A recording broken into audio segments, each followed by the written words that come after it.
Dans ce cours, nous allons voir comment modifier la couleur d'une page sous Word 2013.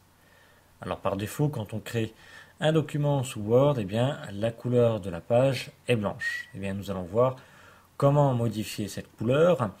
Nous allons voir que l'on va pouvoir mettre une autre couleur, donc unique, ou un dégradé, ou mettre une texture, ou même une image, donc en arrière-plan.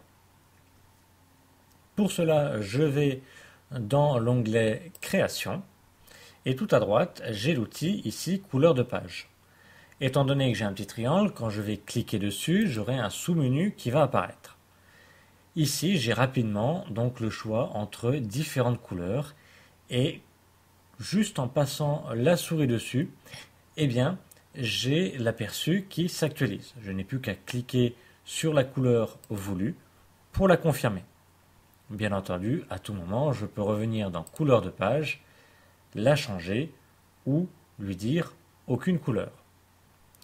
Si aucune des couleurs ici ne vous conviennent, vous pouvez toujours cliquer sur autre couleur, ce qui vous fait apparaître une fenêtre avec deux onglets. Le premier standard, donc vous avez une palette de couleurs, vous cliquez sur la couleur voulue et en bas à droite, vous avez la couleur précédente, actuelle, et la nouvelle couleur au-dessus.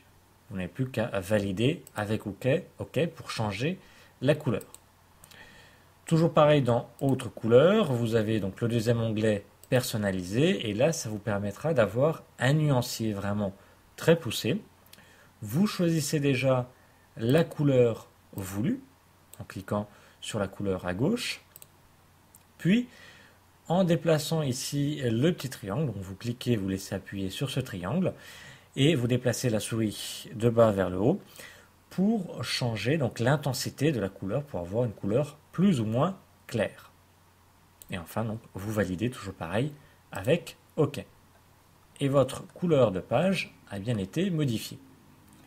Ça c'est pour donc avoir une couleur unique. Mais bien entendu, vous pouvez avoir un dégradé, un motif ou comme je vous le disais, une image en arrière-plan.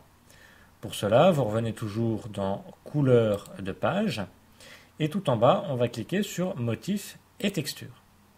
Une fenêtre apparaît avec quatre onglets, dégradé, texture, motif et image. On est ici sur dégradé, c'est celle qui est en blanc. On va déjà commencer donc par voir les dégradés. On va cocher unicolore et là, on va retrouver donc ici la palette des couleurs en cliquant sur le petit triangle pour choisir donc qu'une couleur. Donc une couleur avec automatiquement ici du noir, donc un ton foncé, ou alors du blanc, donc un ton clair, suivant ici l'ascenseur si vous le mettez à gauche ou à droite. Donc unicolore, d'accord, mais avec quand même un dégradé, donc de la couleur que vous choisissez, la couleur 1 par exemple du rouge, et après vous choisissez soit vers un ton clair, donc ça va faire un dégradé vers du blanc, ou vers un ton foncé, vers du noir. Une fois que vous avez votre couleur et le ton choisi, vous pouvez choisir le type de dégradé, soit horizontal, soit vertical, soit diagonal haut, diagonal bas, etc. Vous avez ici votre aperçu qui apparaît. Vous avez différentes variantes. Ici, vous en avez 4. Donc, en cliquant sur la variante voulue, vous avez l'exemple qui s'affiche en grand. Si vous voulez un dégradé avec deux couleurs personnalisables, vous cochez bicolore. Toujours pareil, vous choisissez la première couleur et également maintenant la deuxième couleur. Même principe, vous choisissez après ici le type de dégradé et vous choisissez après en cliquant sur la variante voulue. Vous n'avez plus qu'à valider avec OK et votre dégradé de couleur s'est appliqué sur l'ensemble de votre document. Vous avez également toujours dans couleur, motif et texture, toujours dans dégradé, vous avez des dégradés prédéfinis. En cliquant dessus, vous choisissez ici si c'est coucher de soleil, crépuscule, tombée de nuit, etc. Et donc, vous avez un dégradé déjà prédéfini ici de paramétrer. Je vais l'annuler.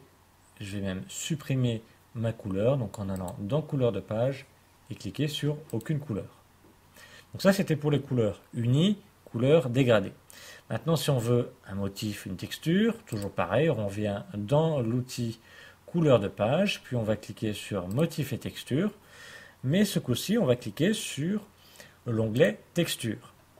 Là, on a différents types de textures. Il n'y a plus qu'à faire un clic sur la texture voulue et à valider avec OK. Même principe pour l'enlever. On revient dans couleur de page et on va lui dire aucune couleur. Je vais revenir ici sur motif et texture. Donc on avait choisi une texture. On peut faire de même avec un motif. C'est le même principe. Et même principe également pour une image. Donc on clique sur image. Puis après on va cliquer sur sélectionner une image. Une fenêtre apparaît. Et là on va nous demander où se trouve notre image. Soit à partir d'un fichier s'il s'agit d'une image qui se trouve sur l'ordinateur. Donc là on clique dessus. Et on va aller double-cliquer sur l'image voulue. Donc là, admettons celle-ci. Puis je valide avec OK. Et automatiquement, ici, j'ai bien mon image en dessous. Donc, bien entendu, choisir une couleur, une image assez claire suivant votre texte. Ou alors changer la couleur des caractères, par exemple, le mettre en blanc. Ça dépend donc de l'image que vous mettez. Donc, je vais enlever ici ma couleur. Donc, quand je choisis aucune couleur, ça m'enlève éventuellement la couleur que j'ai mis ou le motif ou l'image que j'ai mis. Je vais revenir toujours pareil dans couleur de page, motif et texture. Je reviens sur l'onglet image, sélectionner une image. J'avais vu comment choisir une image donc à partir de mon ordinateur.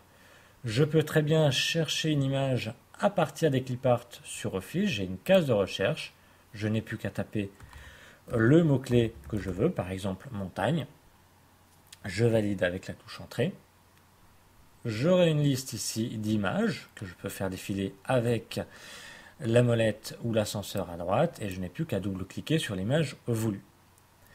Même principe, si je veux rechercher une image sur Internet en utilisant le moteur de recherche Bing, donc c'est le moteur de recherche de Microsoft, donc un concurrent de Yahoo et Google par exemple. Vous cliquez dans la case de recherche, pareil, vous tapez votre mot-clé, vous validez avec la touche entrée et vous allez double-cliquer sur l'image voulue. Autre possibilité, votre image se trouve sur le cloud de Microsoft, sur le SkyDrive. Vous cliquez alors sur SkyDrive, une fenêtre vous montrant vos différents dossiers apparaît et vous allez rechercher après l'image voulue. Vous allez double-cliquer sur l'image que vous voulez insérer donc en arrière-plan sur votre document Word. Dernière possibilité, si votre image se trouve sur Facebook, Flirk ou ailleurs, eh bien, vous avez ici des raccourcis, si tant est bien entendu que vos différents comptes, par exemple compte Facebook, est bien lié à votre compte Microsoft. Si ce n'est pas le cas, je vous conseille de voir le cours concernant donc la liaison entre par exemple le compte Facebook et le compte Microsoft. Alors attention ici, donc vous pouvez très bien donc mettre une image en arrière-plan, ce n'est en aucun cas un filigrane. Bien entendu, je vous conseille là aussi de consulter le cours concernant l'insertion et la personnalisation d'un filigrane. Donc ça dépend de ce que vous voulez faire. Là, on est en train réellement de modifier la couleur de l'ensemble de la page avec une couleur unie, un dégradé, un motif, une texture ou une image. Voilà, nous avons vu donc comment changer la couleur de la page sous Word 2013.